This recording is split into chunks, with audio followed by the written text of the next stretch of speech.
ప్రభు అయినటువంటి యేసుక్రీస్తు నామములో అందరికీ వందనములు తెలియపరుస్తూ ఉంటున్నాను. నేటి దినం ఆరాధనకి నేను మిమ్మల్ని ప్రేమతో ఆహ్వానిస్తున్నాను. మనం ప్రార్థన చేసుకొని ఈ యొక్క ఆరాధనను ఆరంభించుకుందాం. ప్రేమ కనికరం కలిగిన ప్రియ పరలోకపు తండ్రి, మీరు మాకిచ్చినటువంటి జీవితమును, రక్షణను, ప్రతి విధమైనటువంటి ఆశీర్వాదమును బట్టి మీకు వందనాలు చెల్లిస్తూ ఉంటున్నాము. కొన్ని నిమిషములు ప్రభువా వాక్యమును ధ్యానించనై ఉంటుండగా మీ సన్నిధిని మాకు తోడుగా నుంచండి. పరలోక జ్ఞానమును చేత వాక్యమును చూచి గ్రహించి అన్వయించుకొని దాని ప్రకారం జీవిస్తూ మేము మీ అందు ఆనందించే కృప చూపమనియు, వాక్యము వింటున్నటువంటి ప్రతి ఒక్కరితో కూడా ప్రభువా గ్రహించగలిగినటువంటి మనస్సును అనుగ్రహించి మీరు మాకు కనపరుచుకోవాల్సినటువంటి మహిమను మేము తెలుసుకొని ప్రభువా మీ రాకడ కొరకు ఎదురు చూసే కృప దయచేయమని యేసు నామములో అడిగి వేడుకుంటున్నాను తండ్రి, ఆమేన్. మంచిదండి, ఒక పాట పాడి మనము ప్రభువుని ఆరాధిద్దాం.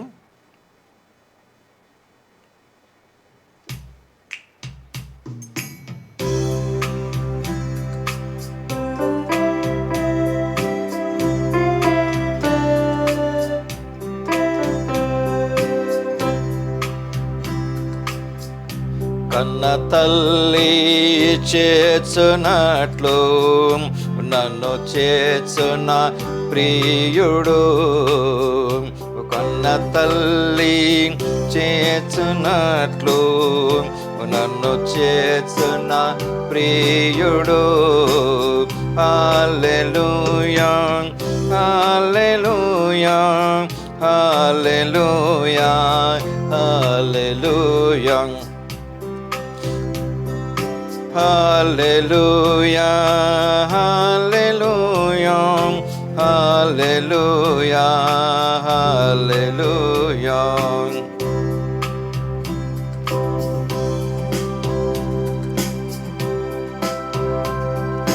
కౌగిటిలో హత్తుకొను నా చింతలన్ పాపును, కౌగిటిలో హత్తుకొను నా చింతలన్ పాపును.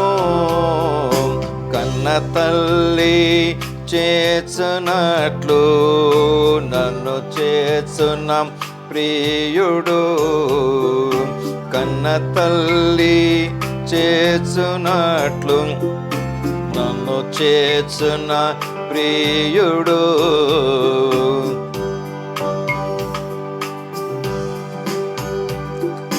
చేయి పట్టి నడుపును, శిఖరముపై నిలుపును.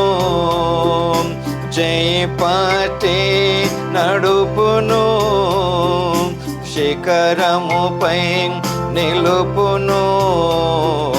కన్న తల్లి చేర్చునట్లు నన్ను చేర్చున ప్రియుడు, కన్న తల్లి చేర్చునట్లు నన్ను చేర్చున ప్రియుడు.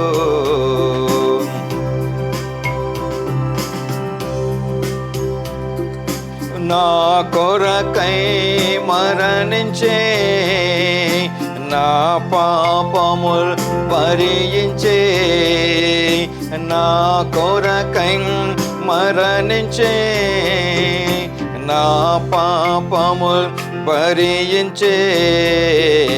కన్న తల్లి చేర్చునట్లు నన్ను చేర్చున ప్రియుడు, కన్న తల్లి చేర్చునట్లు నన్ను చేర్చున ప్రియుడు.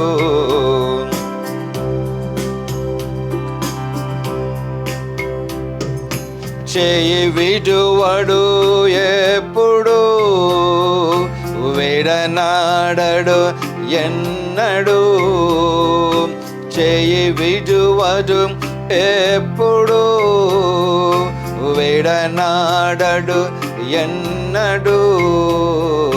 కన్న తల్లి చేర్చునట్లు నన్ను చేర్చున ప్రియుడు, కన్న తల్లి చేర్చునట్లు నన్ను చేర్చున ప్రియుడు. హల్లెలూయా హల్లెలూయా హల్లెలూయా హల్లెలూయా హల్లెలూయా హల్లెలూయా హల్లెలూయా హల్లెలూయా హల్లెలూయా హల్లెలూయా హల్లెలూయా హల్లెలూయా.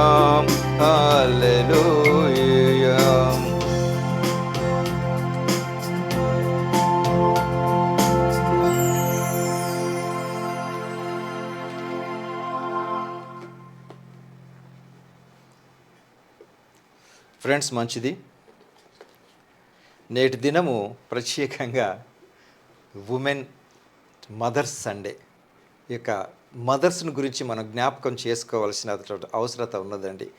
ఈ లోకంలో అంటే ఒక వ్యక్తి ఎవరైనా కానీ, ఆడ మగ ఎవరైనా ఉన్నారంటే తప్పకుండా అతనిని ఆమెను అంటే పురుషుడు స్త్రీ ఎవరైనా కూడా ఒక స్త్రీ జన్మిస్తేనే ఈ లోకంలోనికి ఆయన రావటం అన్నది జరిగింది. కాబట్టి తల్లి లేకుండా ఈ లోకంలో ఎవరము లేమండి. కాబట్టి ఈ తల్లిని నువ్వెంతవరకు గౌరవిస్తున్నావు అన్నది నేను నేర్చుకోవాలి. అంటే ప్రతి ఒక్కరు కూడా తల్లిని ఎంతవరకు గౌరవిస్తున్నావు అన్నది, తల్లికి ఉండేటటువంటి ఆ లక్షణాలని నువ్వు ఎంతవరకు గౌరవిస్తున్నావు, ఆమెను సేద తీరుస్తున్నావు. అంటే నువ్వు పసితనంలో నీకు తెలియని కాలంలో ఆవిడ నీకు జన్మనించి అంటే గర్భంలో 9 నెలలు నిన్ను మోసింది. అటువంటి తల్లికి ఈరోజు నీవు ఎంత రుణపడి ఉన్నావు, లేదా నీవు ఎంతవరకు ఆమెను గౌరవిస్తున్నావు, సన్మానిస్తున్నావు అని అంటే డైలీ కుర్చీలో కూర్చోబెట్టి పూలతో సన్మానించడం అన్నది కాదండి. ఆమె మాటకు నువ్వెంత విలువిస్తున్నావు, ఇవ్వవలసినటువంటి గౌరవం నువ్వెంత ఇస్తున్నావు అన్న విషయాన్ని మనం జ్ఞాపకం చేసుకోవాలి. ఇప్పుడు మనం కనుక సామెతలు 10వ అధ్యాయం 1వ వచనంలో చూసినట్లయితే, సామెతలు 10:1, జ్ఞానము గల కుమారుడు తండ్రిని సంతోషపరచును, బుద్ధి లేని కుమారుడు తన తల్లికి దుఃఖము పుట్టించును.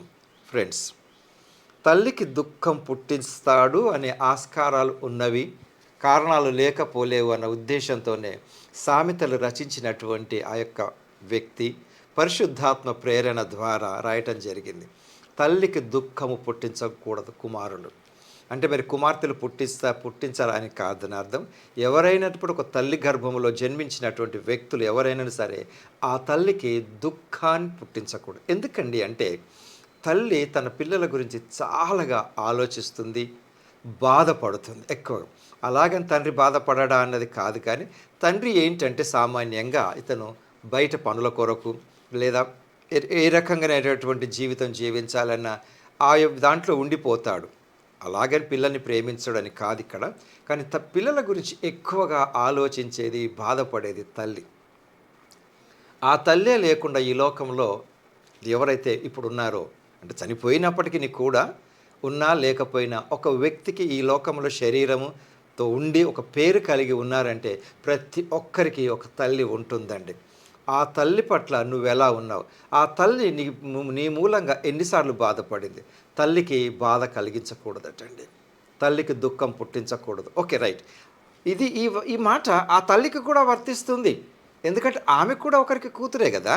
కాబట్టి వాక్యం వింటున్నటువంటి ప్రియులారా, నేను తెలుసుకోవాల్సినటువంటి సత్యం ఏంటి అని అంటే, నేను తల్లికి దుఃఖం పుట్టించకూడదు. కాబట్టి ఇప్పుడు నేను నా యొక్క ప్రవర్తనలో గతంలో నేను నా తల్లిని ఏమన్నా గనక అని ఉంటట్లయితే నేను దేవుని క్షమాపణ అడగాలి, నాలో కావలసినటువంటి మార్పులు నేను తెచ్చుకోవాలి. అంతేకాదండి, ఈ తల్లికి ఉండేటటువంటి కొన్ని విషయాలను బైబిల్లో ఏమని వ్రాసినారు.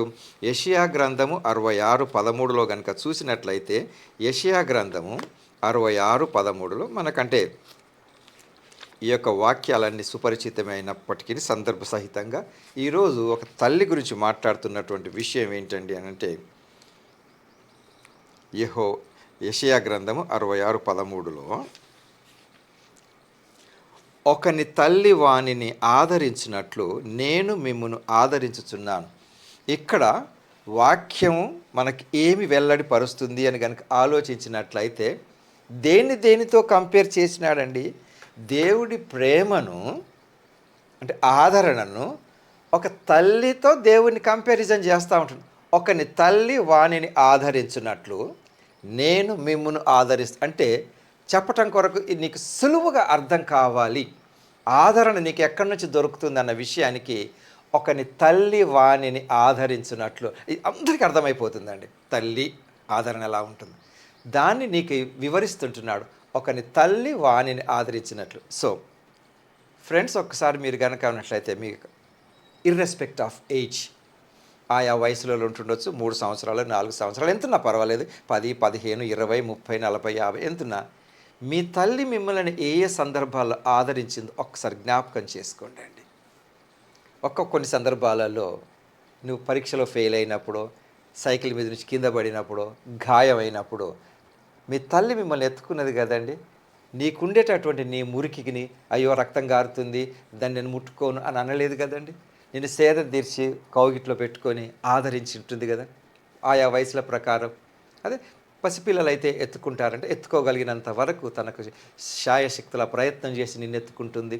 రెండవది, తర్వాత నీవు పెద్దవాడివి అయిన తర్వాత నిన్ను ఎత్తుకోలేదేమో, అంటే ఒడిలో కూర్చోబెట్టుకోలేదేమో, అయినప్పటికీ నీ దగ్గరికి వచ్చి నీ తల నిమురుతూ నిన్ను ఆదరించి ఉంటుంది కదండి. ఒకసారి జ్ఞాపకం చేసుకోండి. ఓకే, ఇక్కడ తల్లి గురించినటువంటి ప్రస్తావనలో మనం మాట్లాడుకుంటున్నాం కాబట్టి తల్లి ఆ రకంగా ఉంటుంది అని వాక్యం చెప్పింది. కానీ ఆ తల్లి పట్ల నేను ఎలా ఉన్నానో నన్ను నేను పరీక్ష చేసుకోవాలన్నది ఇప్పుడు ప్రస్తావన అండి. కొన్ని సందర్భాలలో ఆ తల్లిని దూరం చేసుకున్న వ్యక్తులు కూడా లేకపోలేరు. ఇంకొకటండి, ఈ లోకంలో నీకు మాటలు నేర్పింది తల్లి, భాష నేర్పింది తల్లి, పైగా జీవిత అనుభవం నేర్పింది తల్లి, భోజనం ఎలా చేయాలో నేర్పింది తల్లి. నీవు తినకుంటే తను బాధపడింది తల్లి. నువ్వేం తింటావు, రాత్రి అయినా పగలైనా తను ఆరోగ్యంగా ఉన్నా లేకపోయినా నీ కడుపు నింపటం కొరకు తను కష్టపడుతూ ఉంటుందండి. అది ఆదరణ. ఆదరణ కేవలము ఆహారంతో మాత్రమే కాదు, నీ వేదనలో తన యొక్క మాటల ద్వారా కూడా ధైర్యం పలికేటటువంటిది తల్లి. కాబట్టి ఆ తల్లి గురించినటువంటి ప్రస్తావనలో మనం ఏ రకంగా ఎంతవరకు ఆమెకు గౌరవిస్తున్నామన్న విషయాన్ని మనం జ్ఞాపకం చేసుకోవాలి. అంతేకాదండి, ఇంకా విషయాలు కనుక చూసినట్లయితే నిర్గమకాండంలో 2వ అధ్యాయంలో ఇక్కడ మోషే తల్లి అతన్ని ఏ రకంగా కాపాడటం కొరకు ప్రయత్నం చేసిందో చూడండి. మోషే కాపాడాలి, ఎందుకు? అతను ఏం చేసింది? నిర్గమకాండములు 2వ అధ్యాయంలో మనకు తెలిసినటువంటిది ఏంటి? ఆ కుమారుణ్ణి కాపాడటం కొరకు తల్లి తన నుంచి దూరం చేసుకుంది. అంటే ఎందుకంటే తన దగ్గర ఉండేటటువంటి ప్రమాదకరంగా ఉంది కాబట్టి జమ్మి తొట్టులో పెట్టి ఎవరైతే ఆ యొక్క రాజుగారి యొక్క కుమార్తె అక్కడికి రానై ఉన్నదో అదే టైంలో చూడండి, ఆ సమయ సందర్భానుకూలంగా ఆ కుమారుణ్ణి కాపాడటం కొరకు మళ్ళీ ఇక్కడ కూడా కాపాడింది ఎవరండి? ఆ కుమారుని గురించి, అంటే తమ్ముడు అక్క ఉంటుంది కదా, ఆమె పోయి కూడా ఆమెకు చెప్తుంది మమ్మీని తీసుకొస్తా ఈ అబ్బాయిని పెంచడం కొరకు. చూడండి, ఒక ప్రణాళిక కలిగినటువంటి తల్లిగా. తల్లులు చాలా వరకు అంటే పిల్లల యొక్క భవిష్యత్తు కొరకు కోరుకుంటూ ఉంటుంటారు. సో వాక్యం వింటున్న మనందరం కూడా గతంలో మీ మదర్ పట్ల, తల్లి పట్ల నేను ఎలా ప్రవర్తించినాను, నువ్వెలా ప్రవర్తించినావు అన్నది మనం పరీక్ష చేసుకోవాల్సినటువంటి అవసరత ఉందండి. అంతేకాకుండా ఇంకా నాకు నీకు చెప్తున్నటువంటి విషయాలు ఏంటంటే సామెతలు 8వ అధ్యాయం 9వ వచనం.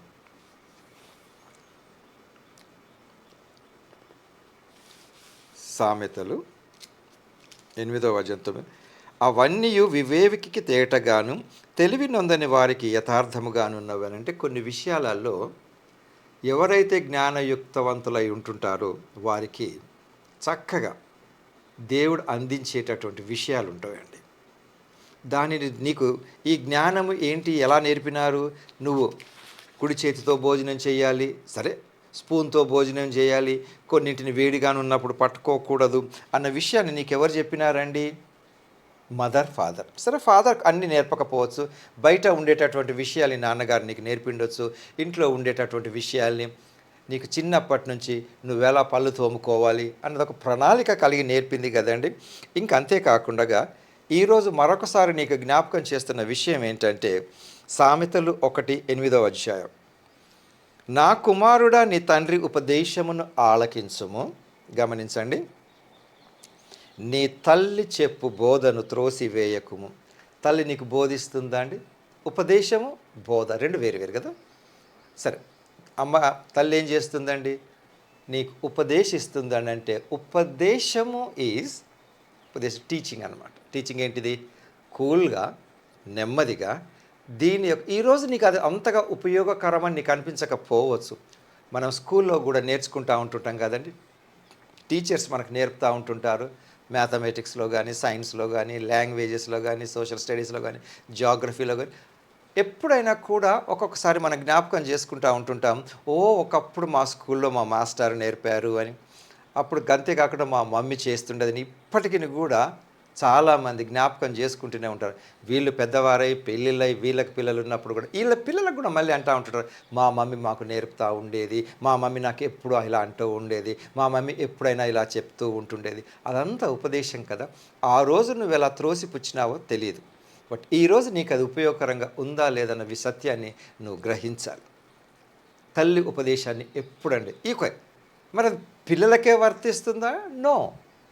మనకిప్పటికీ కూడా మీరు ఒక 40-50 సంవత్సరాలు ఉన్నప్పటికీ మీ మమ్మీకి ఉంటుండొచ్చు కదా ఒకటి 65-70. ఇప్పటికీ ఆమె ఉపదేశం చేస్తూ ఉంటుంది.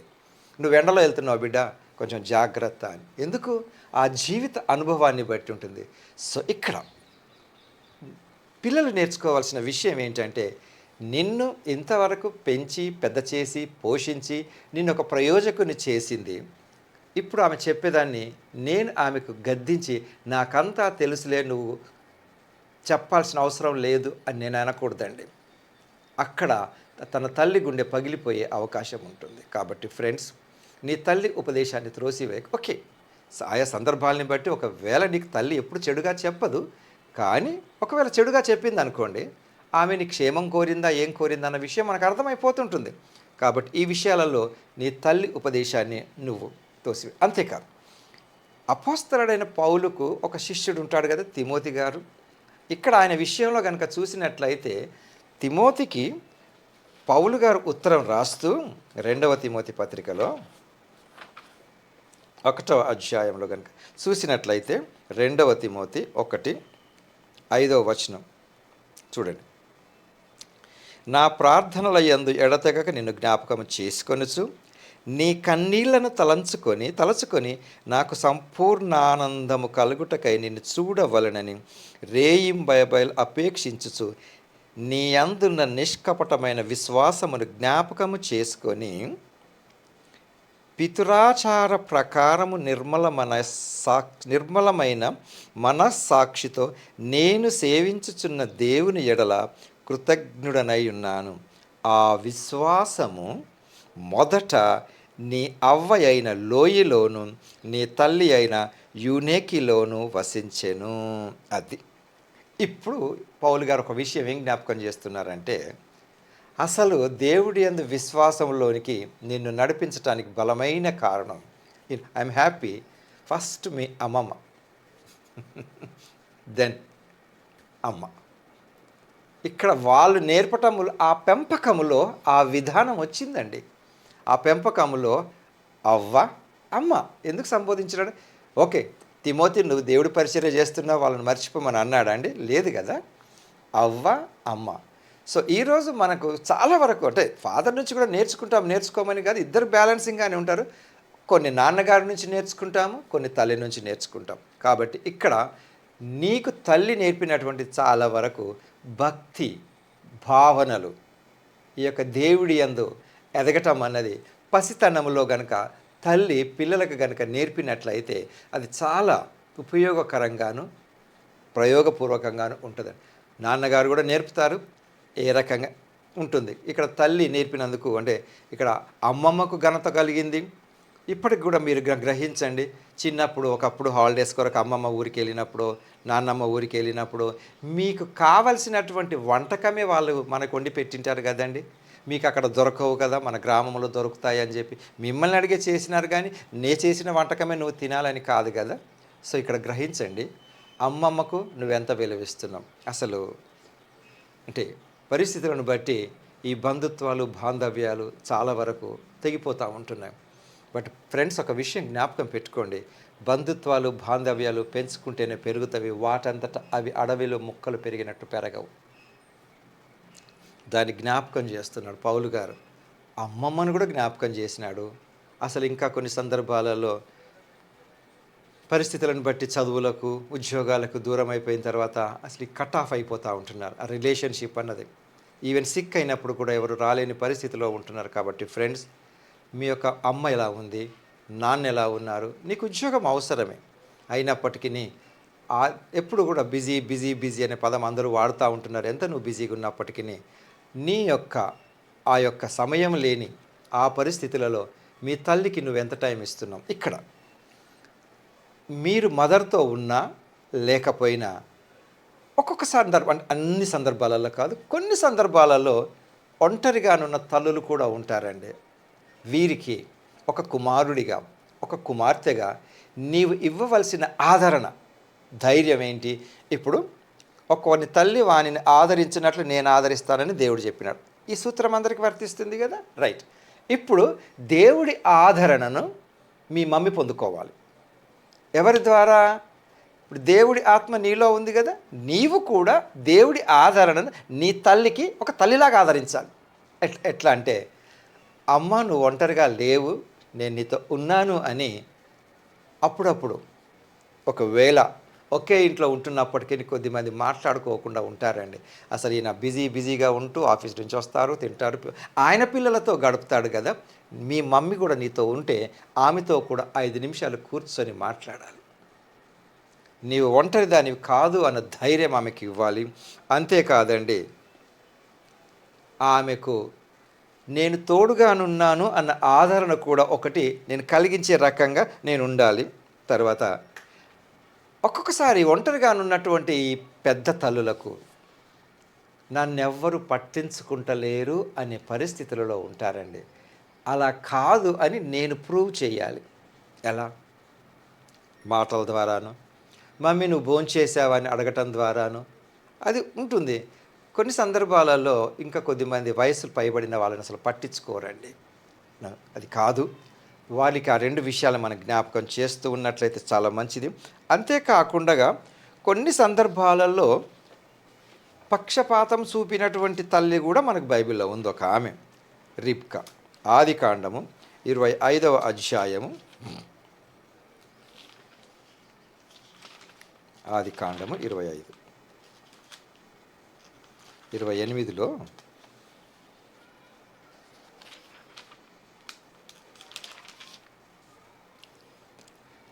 ఇస్సాకు ఏషావు తెచ్చిన వేట వంశమును తినుచుండెను గనుక అతన్ని ప్రేమించెను, రిబ్కా యాకోబును ప్రేమించెను. చూడండి, ఇద్దరు కవలలే అయినప్పటికీ కూడా, అంటే ఒకే తల్లి పిల్లలు అయినప్పటికీ అప్పుడప్పుడు కొన్ని సందర్భాలలో అందరు ఇలా ఉంటారని రూలేమీ లేదు, ఉండకూడదన్న రూలేమీ కూడా లేదు. కాబట్టి తల్లులు కూడా గ్రహించవలసినటువంటి ఏంటిదంటే, మీ ఇంట్లో 2 పిల్లలు, 3 పిల్లలు, 4 పిల్లలు కనుక ఉన్నట్లయితే నాకు ఆ బాబే కావాలి, ఈ అమ్మాయి కావాలి, నీతో నేను ఉండను అని అనటానికి లేదండి. ఆ నలుగురిని నువ్వు పోషించగలవు, చూడగలవు, క్రమశిక్షణలో పెంచగలవు. కాబట్టి దేవుడు నీ గర్భమందు వాళ్ళని పెట్టాడు. సరే, నువ్వు చేయగలిగిన పని నువ్వు చెయ్యి. ఒకవేళ వాళ్ళు పెద్దవాళ్ళు అయిన తర్వాత ప్రయోజకులు అవ్వకపోతే దానికి నువ్వు బాధ్యురాలవు కాదు, నీ భర్త బాధ్యురాడు కాదు. కాబట్టి నువ్వు గ్రహించవలసింది ఏంటి? దేవుడి ప్రేమను ఇక్కడ వాక్యము ఎందుకు అంత బలంగా చెప్పినారండి? ఒకని తల్లి వాణిని ఆదరించును అన్నట్లు ఆ ఆదరణ నా ద్వారా, అంటే తల్లి ద్వారా వాళ్ళు మిగతా పొందుకోవాలి కదా. కాబట్టి ఫ్రెండ్స్, దేవుడి యందు నువ్వు ఎంతవరకు ఏ రకంగా ఉంటున్నావని, ఒకటి తల్లులు, సేమ్ టైం ప్రస్తుతం ఉన్నటువంటి యవనస్తులు కూడా చాలా వరకు ఈ ఒక తల్లిని తండ్రిని, అంటే వాళ్ళ వయసులో పెరిగినప్పుడు నీకుండేటటువంటి సొగసు వారికి ఉండకపోవచ్చు, కానీ వారి ఎప్పుడు తక్కువ అంచనా వేయకు, తప్పు పట్టడానికి ప్రయత్నం చేయకు. వారికి ఇవ్వవలసినటువంటి గౌరవాన్ని వాళ్ళకి ఇవ్వాలి. నిర్గమకాండము 20:12, నీ తండ్రిని తల్లిని సన్మానించు, వారు లేకుండా ఈ లోకంలో నువ్వు లేవు. అదేదండి, తల్లిదండ్రులకు అవిధేయులైనటువంటి పిల్లలు కూడా ఉంటున్నారు. నీకు క్రమశిక్షణ నేర్పింది ఎవరు? కాబట్టి వాక్యం వింటున్న ప్రతి ఒక్కరు కూడా మదర్స్ డే రోజున మదర్స్తో కలిసి భోజనం చేయడానికి ప్రయత్నం చేయండి. ఏమండి, వారికి కావలసినటువంటి జస్ట్ పలకరింపు, లేదు మీరు వారికి ఒక గిఫ్ట్ ఇవ్వాలని అనుకుంటే ఇవ్వండి, కానీ వారి మనసును గాయపరిచే పనులు ఏమి చేయకండి. అటువంటి కృప దేవుడు మనందరికీ అనుగ్రహించును గాక. ప్రార్థించుకుందాం. ప్రేమ కనికరం కలిగిన ప్రియ పరలోకపు తండ్రి, ఇంతవరకు మీరు మాకు తోడుగానున్నందుకే మీకు వందనాలు చెల్లించుకుంటూ, ప్రభువా మీరు మాకు ఇచ్చిన వాక్యాన్ని బట్టి వందనములు. ఈ వాక్యానుసారంగా అందరూ కూడా ప్రభు జీవిస్తూ తల్లి తండ్రిని ప్రేమిస్తూ మీరు మాకు అప్పచెప్పిన పని సంపూర్ణం చేసే కృప అనుగ్రహించమని యేసు నామములో అడిగి వేడుకుంటున్నాను తండ్రి. ఆమెన్. మంచిదండి. తిరిగి కలుసుకొని పర్యంతం ప్రభు కృప మనకు తోడై ఉండును గాక. ఆమెన్.